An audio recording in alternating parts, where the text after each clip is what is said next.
On behalf of the Professional Baseball Strength and Conditioning Coaches Society, I'd like to welcome you to the PBSCCS Podcast. I'm your host, Chris Messina.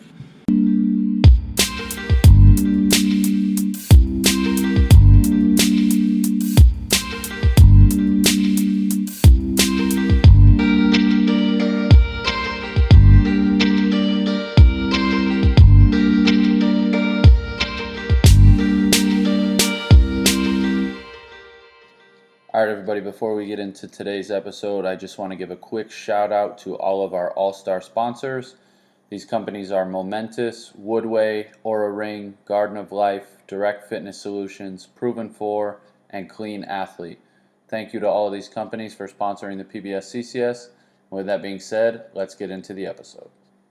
This episode of the podcast is going to be another group episode. I'm going to have the guys introduce themselves quickly, and then we'll just dive right in. So we'll start Derek, Joey, Dong, and then we'll get going. All right, Derek Mendoza, went to Seattle Mariners, been with them going into my 7th year and my 5th year in AAA with Tacoma. And I'm Joey Greany. I'm with the Tampa Bay Rays, Major League Club. I have 13 years overall, 4 years with the Major League level, and 9 years in the minor leagues with the Kansas City Royals. Dong Lien with the Philadelphia Phillies, Major League Assistant Strength Coach, going into my 15th year, nine in Philadelphia. So today's topic for this group is mental skills in the sport of baseball, especially in professional baseball.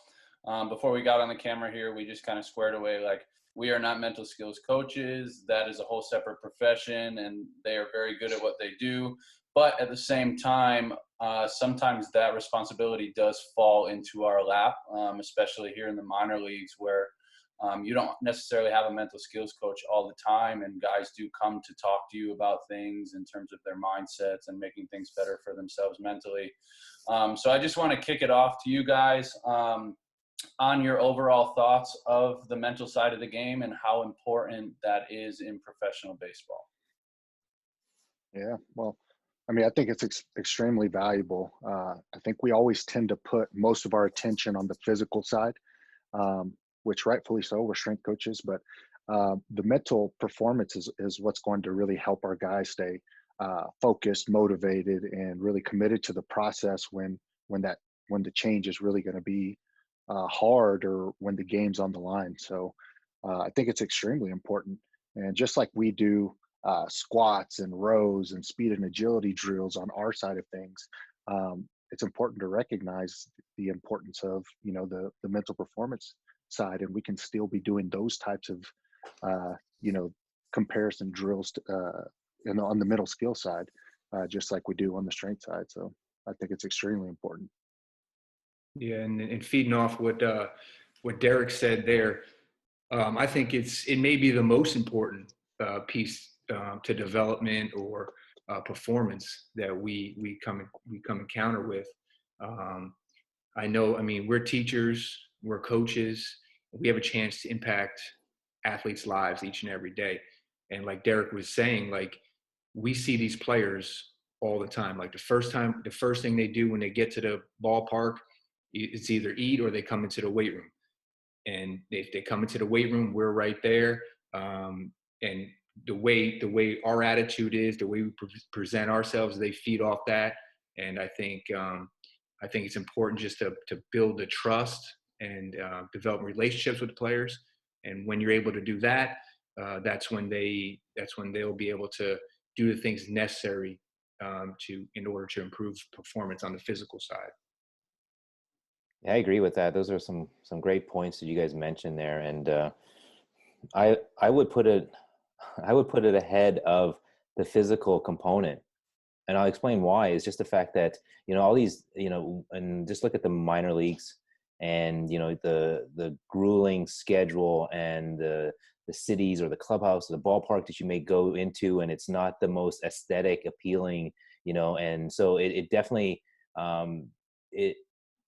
it's a bit of a punch to the sides, like trying to prove your worth, and your mental discipline is such an important factor, not just to show up every day for the game, but from a physical training standpoint, because we, you know, how important it is for us as strength and conditioning coach to have a player who comes in who truly wants to go in there and put in the work for whatever amount of time that they're going to be there for. Because if they're not mentally there, we know, we've seen it, we experience all the time. If you're not mentally focused on the work, the task at hand for whatever 20-30 minute window, it's pretty sloppy. It's pretty, unfortunately, they may not have gotten much out of it other than the fact that they may have checked off the box with regards to they got a lift in. But I saw it so much more in AAA, because you deal with those, you know, long bus rides, those early morning workouts, and then they have to show up to the ballpark after, you know, a gym session at 10:30 in the morning, and we may have arrived in that city, you know, early morning. So it is. I would put it ahead of the physical. I mean, if you had to rank it, but they both play into it tremendously. Yeah, I think kind of going off of that, like you said, there's a really big mental aspect to the physical training aspect. And even for us, some days, like I'd go in and I'm like, man, I really got to get my mind right for this training session. And then some days I'm like, man, this is a piece of cake. I'm ready to go. And kind of going off of Joey's point is like how we present ourselves to players, the energy that we provide to them really almost dictates how things are going to go. And if we come in and we're sloppy and we're not mentally there, like it's going to be a hell of a lot harder to get them motivated to do stuff. And so sometimes I think for us, like it starts looking in the mirror for us, like, hey, we have to be ready to go today. I have to bring the same presence every single day for these guys. And that consistent presence that I bring, that consistent energy I bring is going to help them get through some tough times, because there are tough times. I mean, especially like you said, in the minor leagues, there are some really, really like hard times where you got to grind out lifts and you got to get everything you can out of guys any way possible. And sometimes that starts with us just making sure that our minds are right. Yeah, I totally agree with that. It's we see them so much more than we see our significant others, honestly, right? So how we present ourselves to them, not just pure from a physical standpoint, but just from how we speak to them emotionally. And it's certainly come to the forefront a lot more nowadays with regards to being more cognizant and having empathy for what a person may be going through before you just drill and say, hey, you know, you need to do X, Y, and Z this week, and you haven't. And because, you know, and then just kind of light them up, you know, we become not experts, but we quickly become attuned to you know, that type of language, to have to speak to these guys in the right manner and try to approach them in the right way, even though we're not experts, like you said earlier, in the field. But in order for us to connect with them, it's a bit of a must. Yeah, I'm there with you, man. I agree 100%. Yeah, and that's like the biggest thing what Don was talking about is the connection. You know, each player is motivated differently. Each player learns differently, and each player responds to different stress or different outcomes differently. So it's our job to get to know these players, find out what motivates, what drives each and every player, and like Don said, develop that relationship and that trust. And there's different ways to approach certain players on your team in order to get them to do the things necessary to improve performance. So what aspects of mental training do you guys really, really like believe in or feel very strongly about, whether it's, you know, maybe controlled breathing techniques or just some sort of resilience training or just even focus training? Just what aspects of mental skills do you guys find yourself leaning on when working with players? Yeah, I mean, just a few that I think are really important that are easy for me to help with are things like teaching them how to become more self-aware. I think that's a big one, so they can really begin to recognize some of the challenges before they even happen, so they can maybe come up with a game plan, or we can help them come up with a game plan. Um, uh, Growth versus a fixed mindset, so building that elite mindset. I like the way Brian Kane talks about it. He's big on building an elite mindset. So really that, and being able to identify some of the behaviors that are going to have the greatest impact towards helping them where they want to go. So things like mental imagery and visualization, and also how to build habits so that they're able to build upon, those habits and continually progressing and working towards achieving their goals. So those are some of the ones that I tend to use or tend to really focus on, and we do as well in combination with our mental skills coaches. Yeah, I like the mental imagery. I like focusing on gratitude, especially in the morning, being thankful for what you have. I know the season, it's a roller coaster ride. There's a lot of ups and downs, and you can really get into a rut. But you need to step back and be thankful for what you do have. And studies have shown that does trigger positive responses in the brain, releases a lot of the feel-good hormones. So I would say the gratitude, especially in the morning, some type of meditation, and then what Derek said too, like self-development and a growth mindset. Also, I think those are wonderful ways to start the morning and to win the morning and to set yourself on a path for the rest of the day. Yeah, I'm 100% in with you guys on that. Those are great points. It's our players. I mean, whatever team, just going through the system and growing up and playing the game, they're very good at what they do skill wise. They brought them to the college level, or if they skipped that, they went to the pros, right? So they're in professional ball, and they've never really they've never experienced that negativity, the failure, the not winning, going 0 for 12, 16, whatever it is. And it's the minor leagues, and we don't necessarily, this is before mental skills coaches were available to our athletes. So you were to fend for yourself, or you were to look to your strength coaches, who is your next closest confidant, so they didn't have that. And for us, to be able to help them and recognize the importance of planning and having the habitual, having those habits, like Joey said, the gratitude in the morning. It's something that there's 3 points that I came across recently, and actually it was I'm going to misquote it, but I believe it was a former Thomas Edison that said it was, one of the great things that he did so well was the fact that he would start his morning off with some goal setting and planning, and he would end his day with those same goal setting and planning. And it involved 3 things. That one of them, what Joey mentioned, was what were you grateful for, what can you improve on, and how are you going to move forward. So those 3 things, as I learned for my own self, as we do as professional strength coaches and husbands and fathers and such, I use those things that I learn as well to try to hopefully pass on to our athletes and say, what, there might be a select guy. It doesn't fit the whole, not one shoe fits all with regards to this, but, sometimes you might have a starting pitcher that is in a rut, but unable to kind of get out of that and find that road. And sometimes that's just a suggestion that I would bring. It may not work for him, but at least maybe he can think about it, along with meditation work and but just self-reflection. And so that you like Derek said, just how to handle the situation before or while it arises.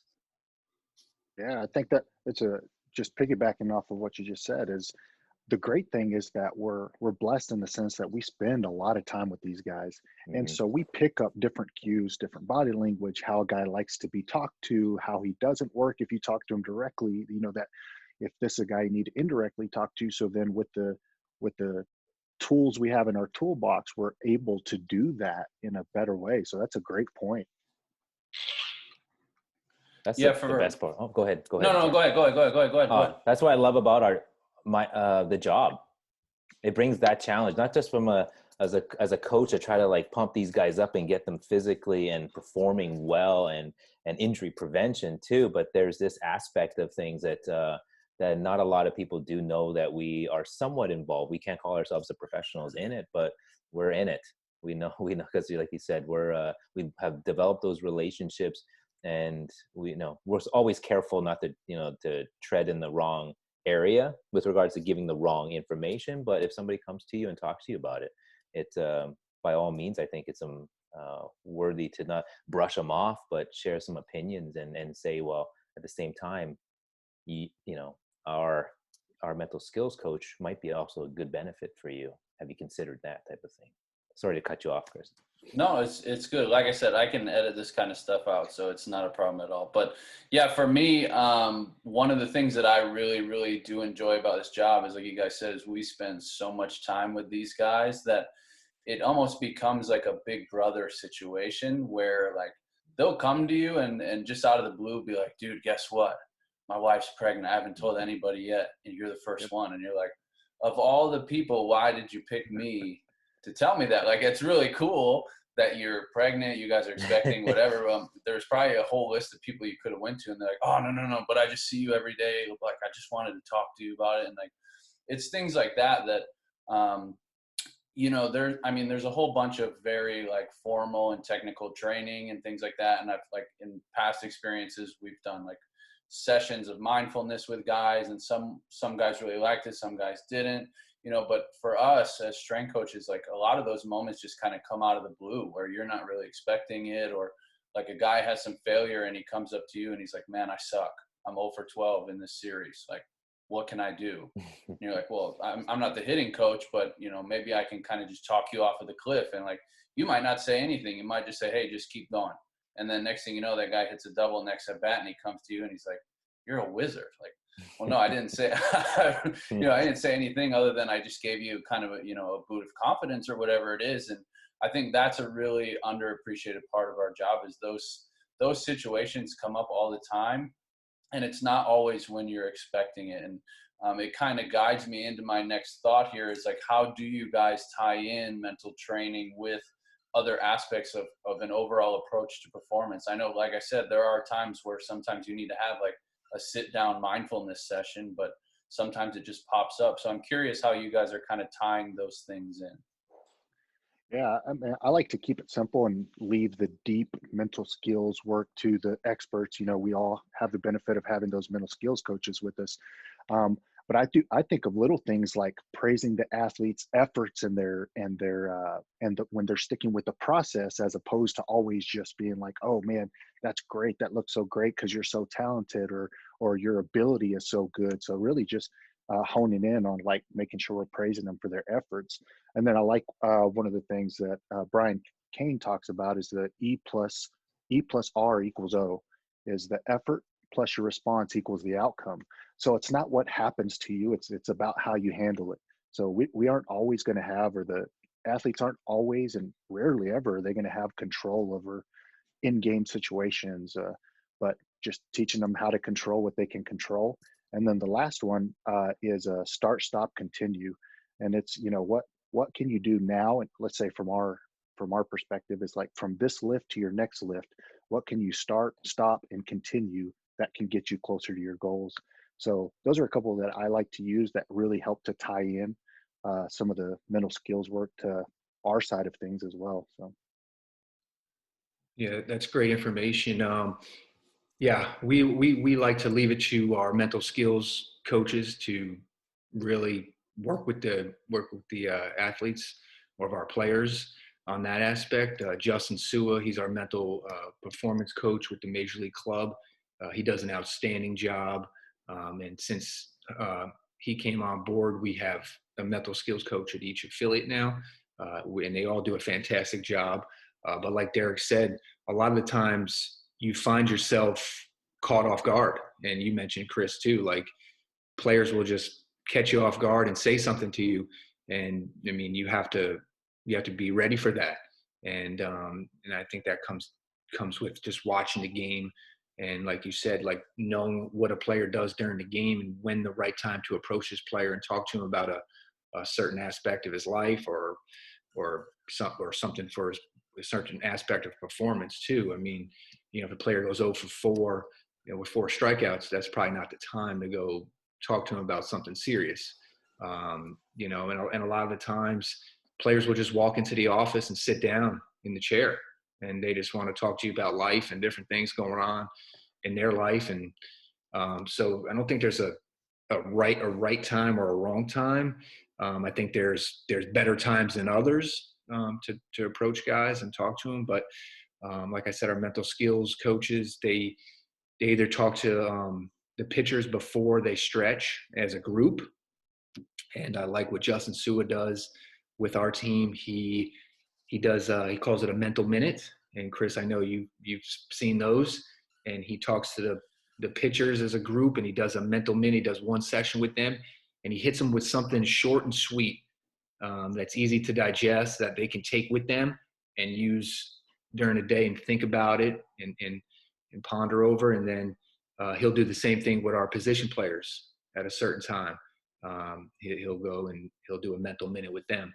And he also does group discussions with our coaching staff, which is very good too. I mean, it opens communication with the coaching staff and also with the players. So I'm grateful to have him on board. I've learned a lot from him, and it's been really a blessing to have him in the organization. Yeah, we're very fortunate now. I mean, at least for myself, our staff, and I'm sure you guys would attest to it too, for our players to have these experts that are available to them, and whether it's like that mental minute. We have our coordinator, she does mental sweat Mondays, and it might be a 2-minute video clip, but she's talking about certain topics and how to attack it or how to approach it, and but using social media as a feed. And I think there's value to that too with today's athletes. And so it's another way of reaching that culture of player. And you're right. There's not really a planned moment to have the conversation. And I always fall back because our job's never ending. Like the time, you never really punch out, like you never leave, because you might be staying on the bus, even though the day's technically over. You're sitting on the bus and a guy might hit you up because he's sitting right next to you and wanting to talk. And, as much as you could label it as a meeting, a discussion that might be, that a professional might bill for this, but you're just talking on the bus over a drink, having a beer or watching a movie, and you're just talking about the things that he is currently experiencing and having a tough time with. And AAA for me was a huge learning experience with regards to like the importance. Maybe it was more from my standpoint, because I was going through my own my own thing from a mental side with regards to, I was a big league strength coach and then no longer a big league strength coach. So that actually, I think in hindsight, silver lining is I took away these key nuggets, these key points that now I can possibly, can share with the athlete to say, hey, you know what, I've failed in my mind. I've failed, or I've been demoted, however you want to label it. I've kind of been there with you, or at least I've experienced in some way. And so I share some of those things. A book of mine not a book of mine, but a book I read was called Relentless by Tim Grover. Great book.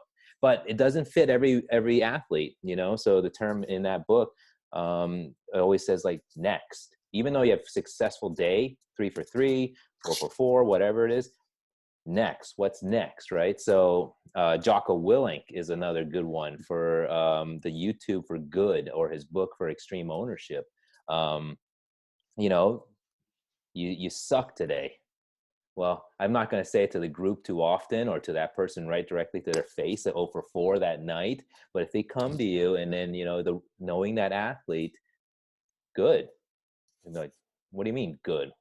What the F, well, no, if you have the right relationship, like they already know that the good just means, time to prepare, time to evaluate, time to, basically like Jocko says, reload. At AAA was great for me, just talking to these group of guys. And I'd love to hear more about how, you kind of utilize your time with a group setting at times, where you acknowledge, like you said, praise. I'm going to give you praise for what you've done, but then I'm going to lead you keep your focus on, hey, now we need to do X, Y, and Z, and go ahead and attack it, type of thing. So it's there's always that mental aspect that's being played in it for me. Yeah, one of my favorite groups to work with, honestly, is the starting pitchers, just because you get so much one-on-one time with them, and they have a bigger window for preparation between starts, right? Like, this guy takes 4 days, he works his ass off, he gets ready, and he goes out and he gets shelled, and he gives up, 8 runs in 2/3 of an inning. And it's cool just to watch how they respond to that within those next 4 days, right? You have some guys that, they'll mope for those 4 days, and then they'll go out and they'll carry that into their next start. And then there's some guys that as soon as they get off the mound, they take their recovery drink from me and they're like, all right, come here. And it's like, what's up? And they're like, let's get to work. It's like, it's the second inning. And they're like, no, we got to start in 5 days here. It's time to go. And so it's really like we talked about, those moments just kind of come up, and you have to be ready for everything. And then sometimes it'll even surprise you. Your guy that's always working his tail off, maybe he does get shelled, and one day he comes out and he's like, I need a break. And you're like, what are you talking about? Usually you're on top of your prep work. He's like, it's not working. And it's like, are you throwing away your whole process just for one bad start? And so those are the kind of conversations for me that, with starting pitchers, we get a ton of one-on-one time with them. And it's not always easy with position players or relievers, because they get thrown out there all the time. And sometimes their work has to be changed because of how much they're playing. Like, those starters are really, that's a whole separate group. And then the position players are a whole separate group. And then the relievers are a whole separate group. And you kind of have to wear different hats based on the personalities of those groups. So I don't know if there's necessarily, like you guys said, we all have the mental skills experts on our staffs for, the specifics. But there are always times that we can help them with their mindsets and just kind of putting them in the right place. Derek, I like what you said with the start, stop, continue. Just what can you do better from now until your next time, whether it's the next lift I have you, the next time you go out and play, the next time you're going to see this starter, the next start you make. Like, there's a lot of really good opportunities within a day, within a week, within a month for us to help shape those mindsets for those guys. And all of us on this call here are at the higher levels. And I mean, these are the guys that are at the top of this sport. It's cutthroat. Like, we've all seen it. Like, a guy goes 0 for 4 and you think like, oh, this guy's getting paid a lot of money. He's a big leaguer. He's got it all figured out. These guys, a lot of them are insecure, and they're very, very uncertain about things, because if they don't perform, they don't put food on the table for their families. And so it's one of the big things that I've really taken away is, like, they're all people, and they all have the same issues that we have. And sometimes it's magnified because they got millions of people blowing them up on social media or whatever it is when they don't perform. And like, they need that mental aspect more than a high school kid who's struck out twice in a summer tournament. You know what I mean? Like, the mental skills part is so much bigger in pro ball, I think. Yeah, I agree with you on that. Totally. Yeah, absolutely. So we're no, go ahead, Joey. Go ahead, Joey. Chris, what you were talking about, like, a lot of people, I mean, we all realize in this call here, but a lot of people don't realize that when the players show up to the park, they're getting pulled in all different directions. They're getting pulled. They're going to go to the video room and watch video either on the pitcher that night that they're facing, or the hitters are going to watch. The hitter's going to watch the pitcher. The pitcher's going to watch the hitters. They have training room stuff that they're doing in there. They're going to come into the weight room. They have the mental skills. They have nutrition. They may have interviews. They may have to do a commercial. They may have to sign autographs. So the player's not just showing up. They're going to the batting cage. They're taking extra work on ground balls. So there's a lot of different things that just don't show up and play the game. And I think a lot of the time players just have to say no and just focus on what's important and to get those things accomplished for that day, and then get out and play the game. But they are being pulled in every different direction. So a lot of people don't realize that.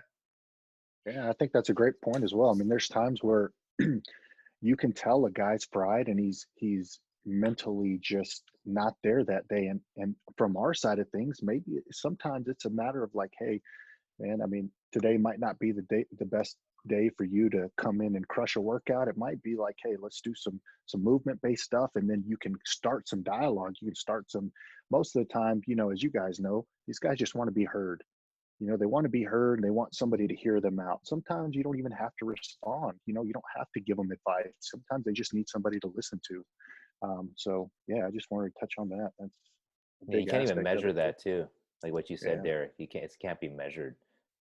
He was in the weight room, and it might not have registered, weights that he lifted that day, but it was the fact that you took his mindset away from a negative or something that just kept Hmm. that was weighing on this person, and by just going through, like you said, mobility or a flow or whatever it is. Hmm.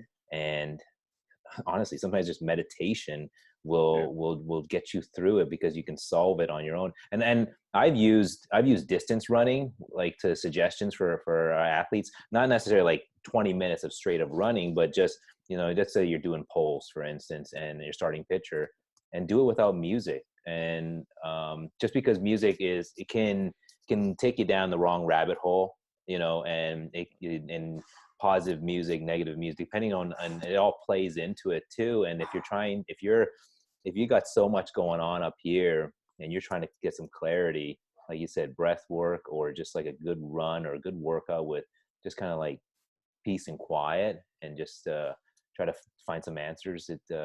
That's sometimes I make those suggestions as well, but it's important. So where are you guys going for kind of continuing ed on mental skills, or any books you're reading or websites you're checking out? I know we mentioned a few books already, but what sources are you guys using to kind of stay on top of your knowledge of mental skills? Yeah. So for me, just quick backstory, but like we've all kind of talked about, we've been around some really good mental skills coaches, and I've had the um, pleasure of being around D-Mac, who's now moved on to the Giants, and he was with them before, and Jimmy Van Ostrand, who's now with the Blue Jays. But I was able to be around those guys for a few years and kind of even just from afar sometimes watch how they did things, and that really got me interested in, like, man, I'm missing out on so much more of this game. It's not just about the physical part, like we've all touched on. Like, this mental part is possibly more important. And so this offseason, I went out and searched for a certification, and I ended up doing Brian Kane's Mental Performance Mastery, and learned such a great amount of stuff that, is really actionable and really helps from like our perspective as well. It's not just for, mental skills coaches. And I think it's made me a better coach. So that would be my first recommendation. I like a guy named Ben Newman, who's not in baseball. He does a lot with football, but and MMA, but he's just a great guy as far as mindset. He has a podcast called The Burn. A couple of books is Mindset by Carol Dweck, and Heads Up Baseball by Ken Revisa. And then apps, like Dong, you were talking about, app like Headspace that are kind of, sometimes you need that meditation or that, some time to be able to, get better at not jumping on every single thought that you think. So those are some of the resources I like, and I've used. So. Yeah, I've seen the Brian Kane certification. I heard about. I was listening to a Compete Everyday podcast, and he was on there explaining that, and I did research and looked into it. So it looks very good. Sure. So I'll probably ask you more questions about that, but that's very good. Justin Suez, our mental performance coach, he has his own podcast out there. He puts one out every single day. He has about 12 to 1,500 episodes. It's called Increase Your Impact. They're very short. They're about 3 to 5 minutes long. So I listen to those on the plane going to from different cities. I just pop it on, listen to him, and he just does it, I guess, every night, and he uploads it no matter what. I mean, even through the playoffs, everything. He's very consistent. He puts one out every day. I'm reading a book now. It's called Coach to Coach by Martin Rooney. About halfway through it. It's very good. But I'm halfway through that. And then he also has a podcast called Into the Roar, which is very good. It's talks about different leadership qualities. And then there's another one from John Gordon. He's very good. He has a number of books out, so you can't go wrong with any of his books. he has a podcast too called Positive University. Um, and Josh Medcalf, he has quite a bit of books out there. Chop Wood, Carry Water is one of them. Pound the Stone was another one. I think he has another one coming out. So he's very good. But there's a lot of good leaders out there. A lot of good podcasts, a lot of good books. So the information's out there, and I think it's up to us to do some research on and get some information that we can share to the players and kind of help their lives and even for our families. Like Don said, I mean, we're fathers, we're husbands, and we can be better persons too. So, but yeah, that's the few that I got. No, those are great. That's great information. I definitely wrote down what you guys had said there, and hopefully I can listen to some of these podcasts. Big fan of podcasting and listening to them. And one of a holistic approach that I've been following for quite some time now is Jay Shetty. Jay Shetty's a former monk that spent some time, but now he's taken wisdom and gone viral with it. He's probably like the number one podcaster when it comes to health and wellness right now. And there's just, sometimes it's just listening to the person's voice, and he does meditation as well. Right now he's going 20 days straight of meditation live at 12:30 each day. And but it's just giving you some like pointers and key tips, like 1, 2, 3 action points that you can approach and use daily to kind of just get you out of a dark place, perhaps, to something that is much more positive. So Jay Shetty's a big influence in my life. Another person, Robin Sharma. There's a book called The 5 a.m. Club, and this one really hits home with me a lot more. Along with Jay Shetty, Robin Sharma talks about 5 a.m. Club, and a lot of from his book speaks about these great individuals, from presidents to artists, and these memorable people who have this approach at 5 a.m. in the morning, and it's a mental discipline, right? And there's a lot you can accomplish in that those quiet hours when everyone else is sleeping. And if for us, it's easy in spring training because we're probably before that. I was listening to your recent podcast, Chris, and you're saying how I think you're training by 4 a.m. right? So, but there's some value to that at that time where you're just alone and you're with your own thoughts, and you're just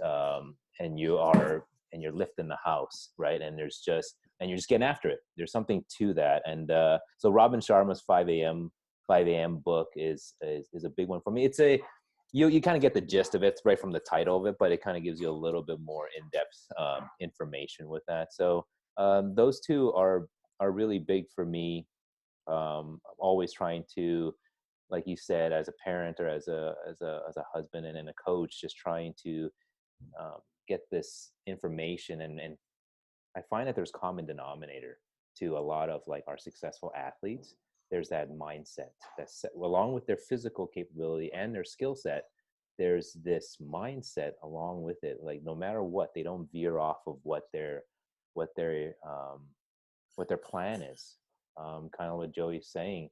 They're pulled in all these directions with regards to signing and doing all this stuff, but they stay on that road, that path, and everything else just has to revolve around them, and they'll get to it when they want to get to it. But there's a common denominator in the great athletes that we get to see every once in a while. They're not they're special for a reason, and I've been fortunate to be around some, and I always try to like figure out like what makes him so much more different than the 24. You know what I mean? Or what makes him an MVP versus the rest of the league, for instance. There's something. Sometimes it is just pure skill, right? The ability. But oftentimes I've noticed these guys who 10 plus careers, they have that physicality and mindset. They take care of their nutrition and all these facets that we now are addressing on a regular basis. it's amazing. It's amazing to just see these awesome athletes. And yeah, that's I went off on a tangent there, but I love what I'm able to, the job I have. I guess is the best way to say it. Yeah, That's a great it point. goes back to that gratitude piece, right? Like we're all happy that we're all very thankful for this job that we have and the athletes that we're around. And at the end of the day, we get to watch a baseball game every night. And sometimes I think we forget to take that step back and realize like we are watching these guys in their natural environments, and that's pretty awesome. So just at least for my own 2 cents there. 100%. Derek, I didn't mean to cut you off, bro. If you got something, feel free to throw it in there.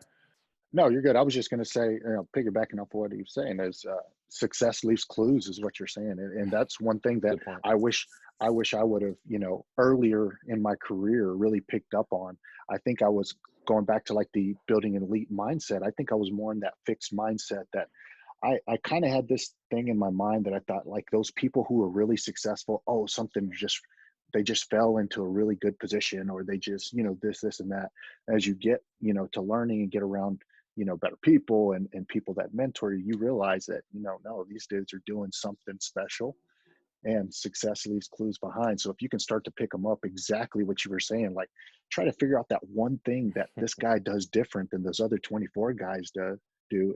And you're onto something, and now that instead of something that might have taken you 10 years to learn, now you're learning it in a matter of months because somebody's already done it. Success leaves clues, and now you're just, jumping right back in there and working on it in a faster pace. Kobe Bryant left like a lot of information out there. I don't know if you like the Mamba mentality. And at first, when I heard about like the self-proclaimed name and such, I might have dismissed that as kind of like a whatever, but now that I dig into it, and he has a podcast called The Punies, which is it's for children. And it's amazing. My daughter we crushed it together. Our family listened to 2 seasons of it. And if you get a chance to listen to it, you'll enjoy it because it has to do with sports, but it has to do with the mental aspect of it. And Kobe was huge into that. And he was in that one book as well, Relentless, and was, talking about blowing out his Achilles, and he still went to the foul line and shot those free throws.